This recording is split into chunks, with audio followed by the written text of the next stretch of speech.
Wind, an invisible wonder, an important element that supports life on earth. But the same wind, when it becomes fierce and destructive, can uproot the ecosystem of life on earth. In this class 9th poem, Wind, poet Subramania Bharti has expressed the fierce and strong nature of wind. And at the same time, he has appealed the wind to be soft. The poem talks about the power or impact of nature. It also talks about human feelings and emotions. The theme of the poem is facing hardship in life and being strong. And the tone is making an appeal. The poet is making an appeal to the wind to be soft. The poem was originally written in Tamil by Tamil poet Subramania Bharti, who was famous for his patriotism in the pre-independence era. And the poem was translated from Tamil to English by poet A.K. Ramanajun, an English and Kannada poet who is well known for his translation of many classical and modern poetry into English. First, let's understand the poem, then we will discuss the poetic devices. Wind, come softly.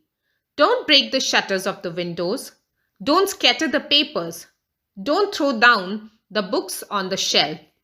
Shutters are screens or blinds that are fitted on the windows.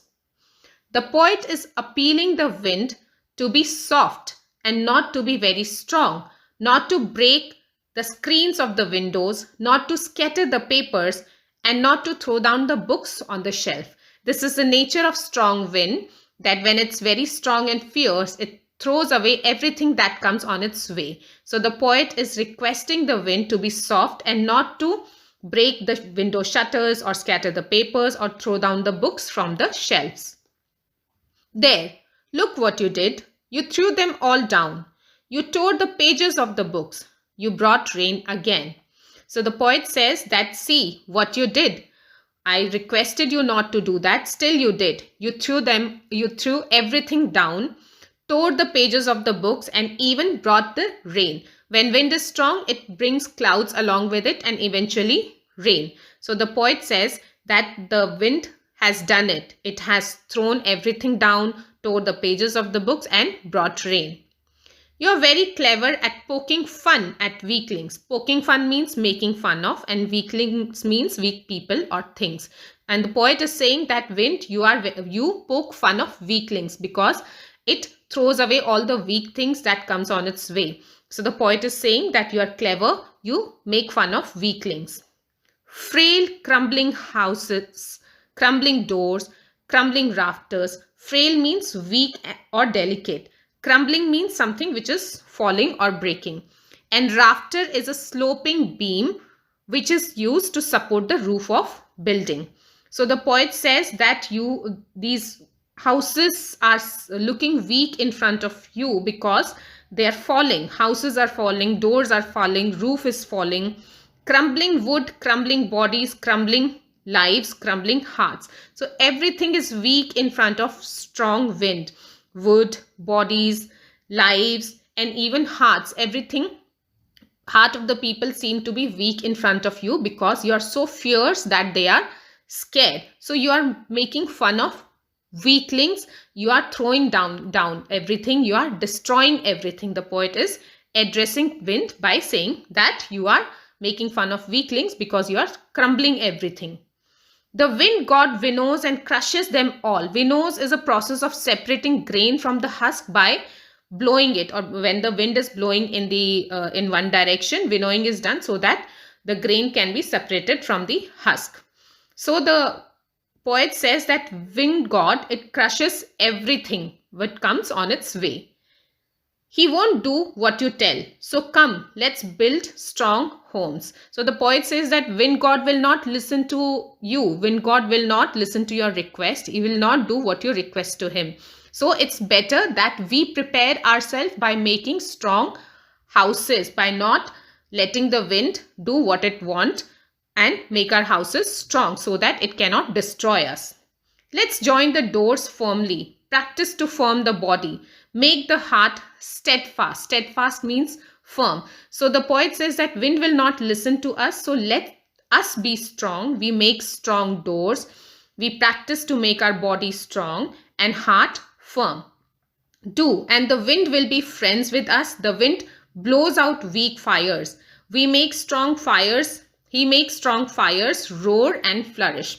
So the poet says that wind will be friend to us if we ourselves become strong, because wind only put down or blows weak fire. So if you put a fire by matchbox and blow on it, it will be put down. But it supports strong fires. It makes strong fires roar and flourish. So when there is a fire in the forest and the strong wind blows, the fire spreads. So wind supports strong fire, whereas it blows down weak fire. His friendship is good, we praise every day. So the friendship with wind is good because, and we should appreciate wind every day because it is very useful for us. So wind support those who are strong and it destroys those who are weak. In other words, the poem also gives a message that people who are strong by heart and by mind, small problems or bad thoughts do not trouble them.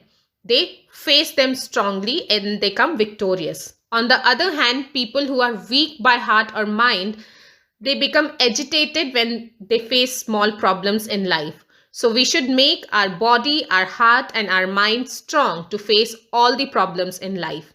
This is the message that the poet wants to give through this poem. Now let's see the summary of the poem. Through the poem, the poet wants to say that wind, when it is very strong and fierce, destroys and crumbles everything that comes on its way, everything that is weak. Wind crumbles weaklings. But on the other hand, if things are strong, if people are strong and they are firm and together, wind will not be able to destroy them, but strengthen them. Just like it blows weak fire, but helps strong fire. In the similar way, problems and hardships destroy those who give up in front of them.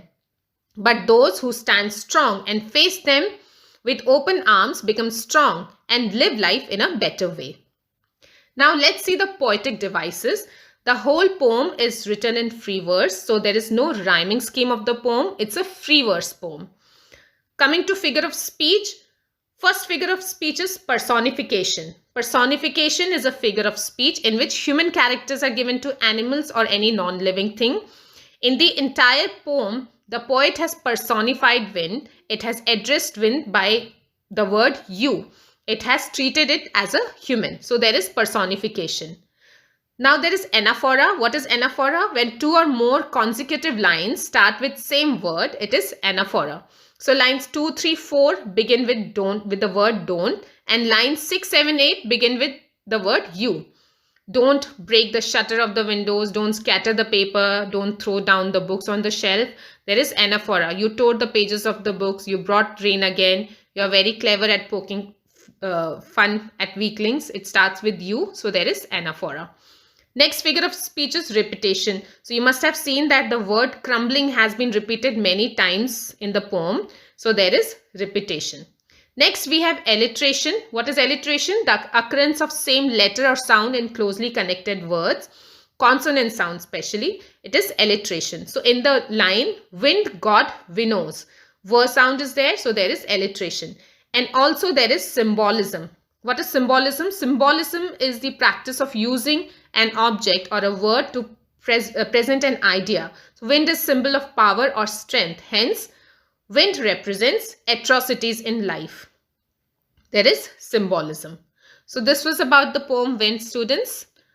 Here we will end the video. Thank you for watching. Bye bye. Take care.